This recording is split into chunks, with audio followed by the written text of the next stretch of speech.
Voici la Buick Regal GNX de 1987 et croyez-le ou non, il s'agit bel et bien d'un muscle car. Cette voiture fut construite en 1987 avec des amortisseurs spéciaux, un pot d'échappement catalytique et un moteur V6.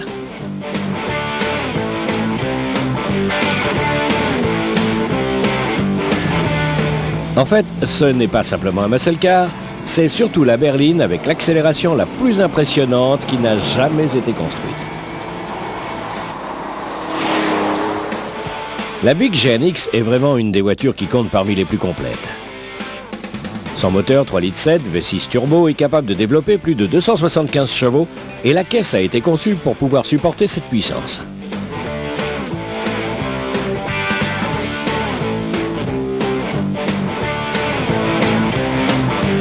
La GNX est également une voiture intelligente grâce à tous ses ordinateurs de bord. Toutes les performances de la voiture sont analysées et ajustées plus de 1000 fois par seconde.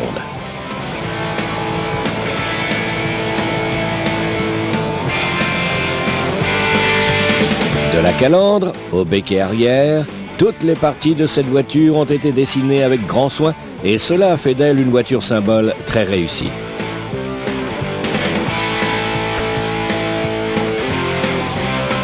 Mike Doble, le manager du département de réception Buick, a supervisé la mise au point du véhicule. Nous voulions faire une véritable bombe. Bien sûr, nous voulions créer une voiture dans laquelle on se sente en sécurité, mais surtout une voiture qui ait de la reprise et qu'il serait facile de lancer. C'était une voiture très maniable avec une accélération foudroyante. Mais nous n'avons pas cessé d'enlever des éléments, d'en rajouter et de faire appel à de la technologie pour en arriver là. Quand vous pilotez cette voiture, vous vous faites plaquer au fond de votre siège comme au bon vieux temps. Excusez du peu, mais il n'y a rien qui date du bon vieux temps dans cette voiture. Cette Buick est une pure merveille de haute technologie digne du 21e siècle. De toute façon, il n'y avait pas le choix. Quand cette voiture a été conçue, le nouveau carburant 93 octanes venait d'être lancé.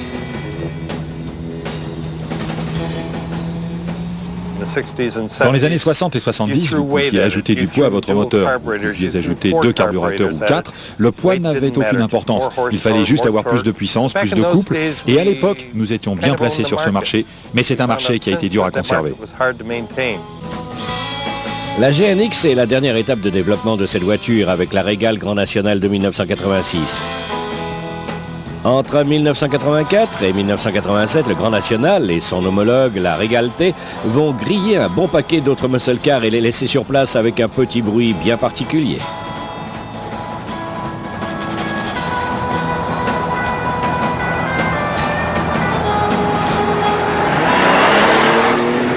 Pour les fans de muscle cars des années 60, ces voitures les ont projetées dans le passé à l'époque où les grosses cylindrées faisaient la loi sur la route. Chatouiller la pédale d'accélérateur sur une Grand National vous donnait la même sensation que d'être éjecté d'un canon ou de sauter d'un avion. De toute ma vie, je n'ai jamais vu de voiture qui puisse accélérer si vite. Quand vous regardez l'aiguille au compteur, vous comprenez un peu mieux. C'est tout simplement incroyable. Les Buick Turbo ont immédiatement été adoptés par les passionnés de voitures haute performance, surtout ceux qui sont trop jeunes pour se souvenir de la course aux chevaux vapeur des années 60. J'aime conduire les voitures qui ont une bonne tenue de route avec des essuie-glaces qui marchent correctement, qui ne consomment guère plus de 12 litres au 100 et atteignent de bonnes vitesses sur le drag strip. Cette voiture allie la dernière technologie avec l'héritage centenaire de Buick qui n'a eu de cesse de construire les plus belles voitures. Elle a rallumé la flamme qui s'était éteinte 15 ans plus tôt. Depuis les débuts de la course automobile, il y a eu bien des manières d'améliorer la vitesse d'une voiture et Buick les connaissait toutes. Le plus simple étant bien sûr de construire des moteurs plus gros. En 1908, Buick a créé cette voiture que l'on appelle le Bug. Il avait un moteur 4 cylindres qui faisait dans les 10 litres. On retrouvait bien avec cette voiture la formule qui valait de l'or à l'époque. Prenez un gros moteur et montez-le sur un petit châssis. Le Bug de Buick aurait très bien pu être le premier muscle car. Heureusement, il y avait d'autres façons de rendre votre voiture rapide que d'y adapter des moteurs monstrueux. Et Buick a encore eu la palme en ce qui concerne la course aux chevaux vapeur. Alors que les autres constructeurs fabriquaient encore des moteurs à culasse plate, les moteurs avec un abracam en tête de Buick faisaient fureur sur les circuits d'Amérique. Le moteur Fireball, avec 8 cylindres droits, était le plus rapide à l'époque, ce qui était incroyable quand on prend en compte la taille et le poids de ces grosses Buick luxueuses.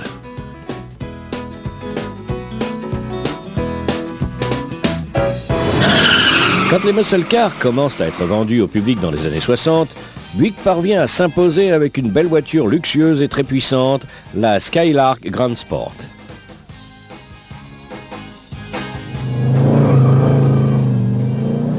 Les moteurs Grand Sport 6400 et 7300 cm3 avaient un excellent couple et ils ont fait de la Buick GS un compétiteur acharné sur les dragsters, faire une croix sur le style luxueux et légendaire de la grande marque.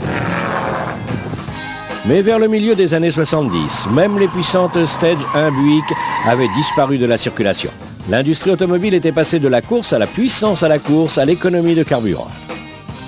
Mais chez Buick, tout le monde n'était pas d'accord avec ces changements. Ils savaient qu'ils pouvaient continuer à construire des voitures agréables et puissantes, et ils allaient continuer à le faire, mais différemment. Un groupe d'ingénieurs s'est penché sur ce noble projet, et il finit par littéralement redéfinir la conception du muscle car.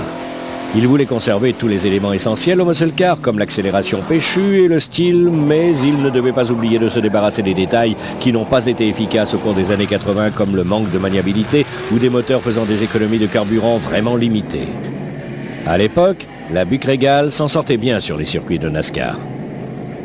Il y avait toujours cette croyance qui reste encore valable aujourd'hui, selon laquelle si vous gagniez le dimanche, vous vendiez le lundi. La voiture qui allait devenir le futur muscle car n'était autre que la Regal Grand National de 1982. Cela ressemblait davantage à un essai cosmétique qu'à un muscle car, mais ce n'était que le début. Maintenant, Buick n'avait plus qu'à inventer le moteur qui allait venir se greffer sur cette superbe carrosserie et on pourrait bientôt se croire dans le bon vieux temps. Grâce aux victoires de Buick sur circuit, la Regal était déjà une voiture de course connue du public, mais sur les routes, la Regal Grand National 82 était trop voyante avec toutes ses bandes et ses couleurs. Mais tout cela allait bientôt changer. En fait, avec les histoires d'économie de carburant, de réduction d'émissions, ainsi que toutes les pressions politiques, il fallait vraiment aller vers des voitures plus économiques et plus respectueuses de l'environnement. Et en même temps, nous voulions développer un moteur avec de bonnes performances et qui pouvait rivaliser avec n'importe quel V8.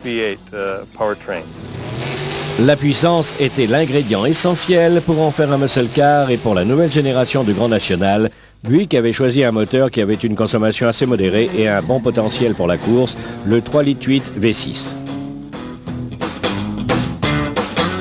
Buick a été un des pionniers dans la conception de moteurs V6 et cela remontait même jusqu'en 1962, quand le constructeur décida d'en mettre un dans sa nouvelle compacte spéciale. Mais le V6 qui allait équiper le muscle car en devenir était bien différent. En 1984, le moteur qui allait faire le Grand National, un muscle car, était prêt. C'était le turbocompresseur qui a fait passer ce V6 3,8 litres du stade de voiture banale à celui de véritable bombe à retardement.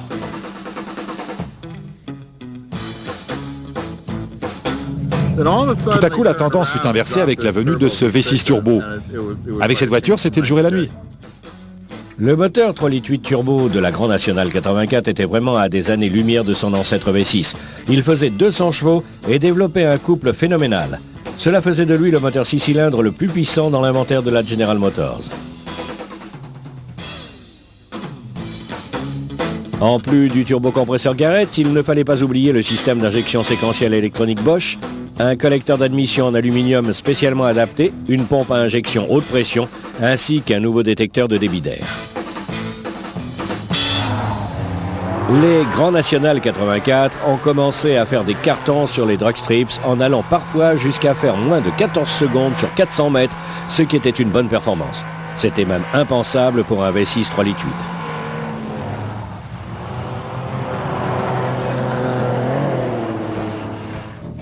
Mais plus d'un propriétaire de cette voiture trouvait que c'était une drôle de sensation d'aller si vite avec une voiture aussi stable. On ne sentait pas la vitesse. Quand j'ai conduit cette voiture pour la première fois, il m'a fallu ouvrir les vitres, car je n'entendais pas le moteur. Ce qui impressionnait les gens, c'était cette dégaine menaçante qu'avait la voiture avec sa couleur noire. Le luxe, les bonnes performances et cette allure agressive que lui conférait sa couleur, tout ça a impressionné le public. Buick a fabriqué 2000 Grands National en 1984 et toutes furent peintes en noir sans exception. C'était donc une Buick avec une attitude spéciale. Même les fans de muscle car des années 60 appréciaient une telle voiture. C'est beaucoup plus costaud, beaucoup plus résistant. La suspension est plus solide et en général, la conception est meilleure que celle des années 60. Le Grand National et la Regal Turbo T n'ont pas changé pour l'année 1985 qui a vu 4100 nouveaux modèles arriver sur le marché. Avec tous ces turbos lâchés sur les routes, les propriétaires de muscle car classiques devaient dorénavant se méfier des Buick. Parfois, je m'amuse bien quand je vois une Corvette, car les propriétaires me regardent en me défiant alors que cette voiture peut battre la plupart des Corvettes. Mais deux choses allaient changer en 1986. C'était d'ailleurs prévisible. Les propriétaires de ces voitures allaient trouver des moyens pour gonfler leur moteur, et Buick aussi. Cela faisait maintenant 2 ans que les propriétaires de ces voitures s'affairaient autour de leur moteur. Et la Grand National a pu gagner davantage de concours de dragstrip qu'en la trafiquant un peu.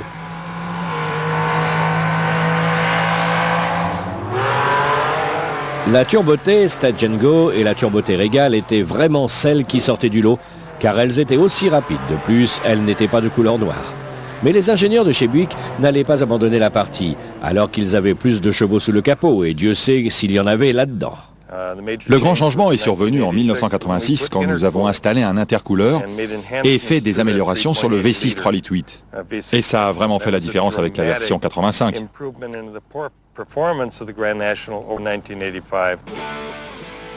En 1986, la base du moteur reste la même, mais au-dessus, ça change. Du nouveau collecteur d'admission à gros diamètre en passant par un meilleur système électronique, Buick a amélioré ce moteur 3,8 litres turbo en augmentant sa capacité de 10%. Il développe alors 235 chevaux à 4400 tours minute et son couple en est littéralement dopé.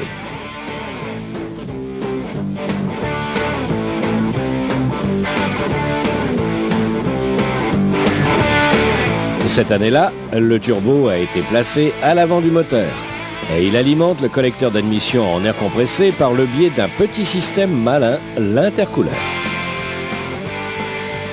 Ce système permet de refroidir l'air qui sort du turbo et rend ainsi l'admission plus dense, ce qui va permettre de développer plus de chevaux.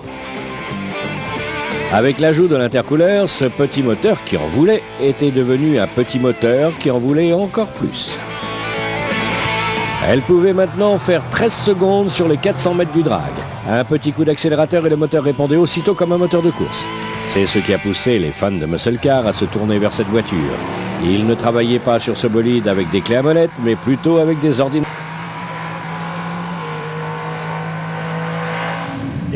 L'ordinateur m'indique entre autres quel est mon rapport pondéral air-carburant et je peux visionner ça à l'écran et ajuster ce rapport en fonction de la météo par exemple. Mais mis à part ses performances sportives, son constructeur n'a jamais voulu faire oublier aux clients que cette voiture était une pure Buick. Buick était une des marques les plus prestigieuses aux États-Unis et sur la Grand National, tout était là pour vous le rappeler.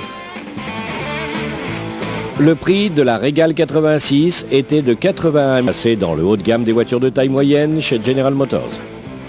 L'option WE2 de la Grand National augmentait son prix de 25 000 francs, mais c'était un investissement qui en valait la chandelle. Il n'y avait pas moins de 23 options, telles que l'air conditionné, l'ordinateur de bord, le volant avec revêtement cuir, une direction assistée ou des sièges baquets estampillés du logo Buick Go Fast dans le pack GM.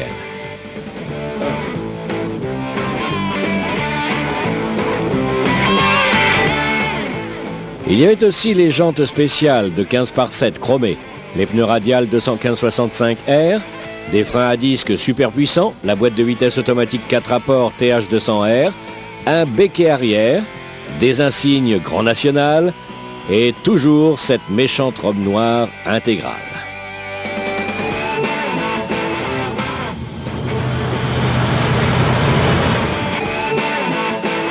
Pour ceux qui voulaient une couleur différente, la sœur jumelle de la Grand National, la Regal Type T, vous offrait les mêmes performances et les mêmes options de luxe et vous pouviez en plus choisir la couleur. En 1987, il y avait déjà plus de 8000 Turbo T sur les routes qui avaient exactement la même allure que les Regal V6.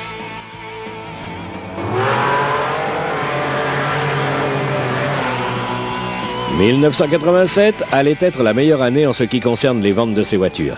Les prévisions s'élevaient à 10 000 voitures. Mais comme pour les muscle cars à la fin des années 60, l'apocalypse allait être proche pour ces voitures turbo. Mais Buick n'allait pas laisser cette voiture disparaître sans y apporter une touche spéciale. Avec la Type T et la GN, Buick avait fait l'impossible. Ils avaient réinventé le muscle car et l'avaient adapté en version années 80.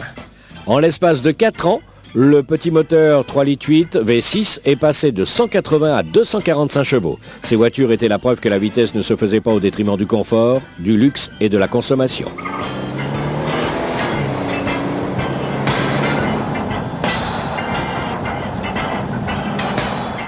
Puis, au siège social de Buick, on a annoncé qu'après 1987, on n'en trouverait plus sur le marché.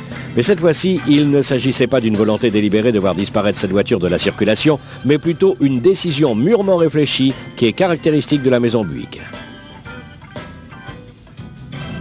Mais malheureusement, Buick n'avait plus de châssis adapté pour continuer la production. Si vous vous souvenez, en 1988, ils ont commencé à construire le nouveau châssis à traction avant et tous les châssis de style G n'étaient plus adaptés car toute la plateforme arrière était devenue inutile. Et ils n'avaient vraiment aucun châssis à traction avant qui aurait pu encaisser la puissance et le couple du V6 turbo. Ce qui va se passer ensuite fait déjà partie de l'histoire automobile. Nous savions que la production de ces voitures allait cesser. On était en train de construire les dernières GN. Le public le savait également. Nous étions donc conscients qu'il fallait bien marquer le coup pour que ces voitures fassent leurs adieux à la route. Nous nous sommes mis donc dans la tête de construire une nouvelle Grand National, une édition spéciale qui allait être encore plus performante que la Grand National classique, et c'est précisément cette voiture qui allait marquer la fin de la construction des GN. Ils ont alors construit la GNX en se basant sur la ligne de la Grand National 1987. Ils ont créé une américaine classique moderne sous toutes ses coutures, de son look à ses performances. Les nouveaux insignes GNX, les ailes élargies, les jantes BBS de 16/8 ou les grilles d'aération classiques en faisaient une voiture de collection avant même qu'elle ne soit construite. Toutes ces voitures étaient déjà vendues avant que la première ne fût construite. Avouez que ça n'arrive pas tous les jours. Aussi, quand nous avons vu les articles la concernant dans les magazines auto et la bonne couverture médiatique qui ont été faites à partir des essais de 2 prototypes, nous n'avions guère le choix. Il nous fallait construire cette voiture. Une voiture aussi spéciale que la GNX se devait d'être encore plus puissante. Mais le V6 Turbo était déjà tellement développé qu'il n'y avait plus grand-chose à y modifier. Pour les aider, Buick a fait appel à McLaren, le célèbre constructeur de moteurs de course, pour trouver quelques chevaux supplémentaires. Avec un peu de reprogrammation du système électronique, on a ajouté à la GNX un turbo doté d'une nouvelle hélice et un intercooleur spécialement dessiné. Le tout combiné à une ligne d'échappement plus adaptée au système. Cela a aidé le moteur de la GNX à atteindre les 276 chevaux.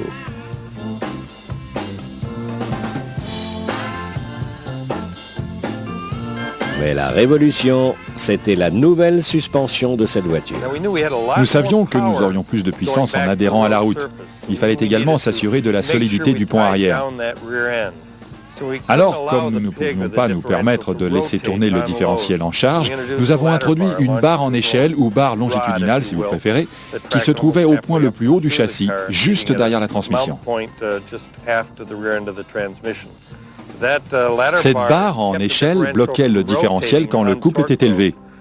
Mais à la place, le pont arrière se soulevait, ce qui avait pour effet de plaquer les pneus au sol et améliorait diablement les performances.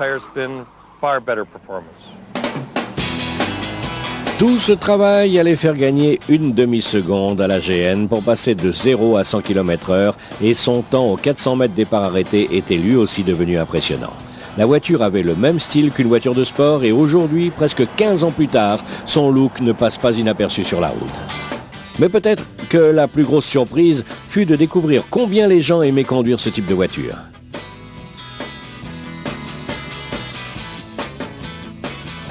Le message le plus fort est que nous avons sensibilisé les gens et dopé le marché des belles voitures. Ils voulaient avoir des véhicules uniques et qui leur étaient spécifiques. Une voiture qui soit en adéquation avec leur style de vie et qui leur donne la sensation d'être quelqu'un de particulier quand ils la conduisaient. Même si les turbos de Buick n'ont été construits que pendant quelques années, ces voitures ont créé un engouement qui ressemble fort à celui des muscle cars. En 1987, quand Buick en eut fini avec la production de la Grand National, les concessionnaires Buick ont été submergés de commandes pour avoir le dernier modèle.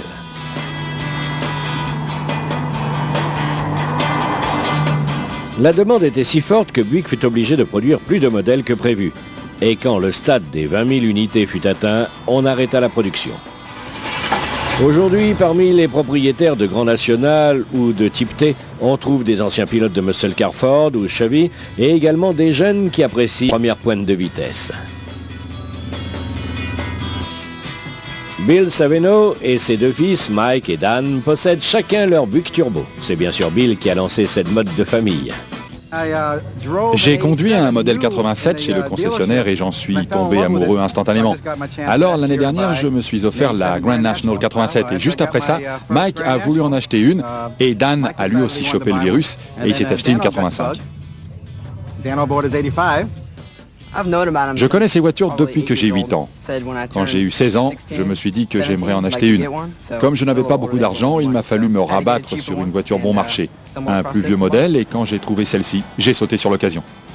Ces voitures sont bien la preuve que le bon vieux temps des muscle cars n'est pas encore révolu. Si une telle voiture a été construite il y a 15 ans, il doit sûrement y avoir quelque chose de mieux qui est en train de se pour l'avenir. Il n'y a pas une grande différence entre les voitures de performance et les voitures de luxe si vous les faites bien. On peut toujours trouver une voiture fonctionnelle, confortable, dans laquelle on se trouve en sécurité et qui vous permette de pousser une petite pointe de temps en temps quand vous en avez envie. Voilà qui va certainement vous faire espérer trouver de telles voitures à l'avenir. Merci de nous avoir suivis et souvenez-vous de notre devise, ne les envoyez pas à la casse, restaurez-les.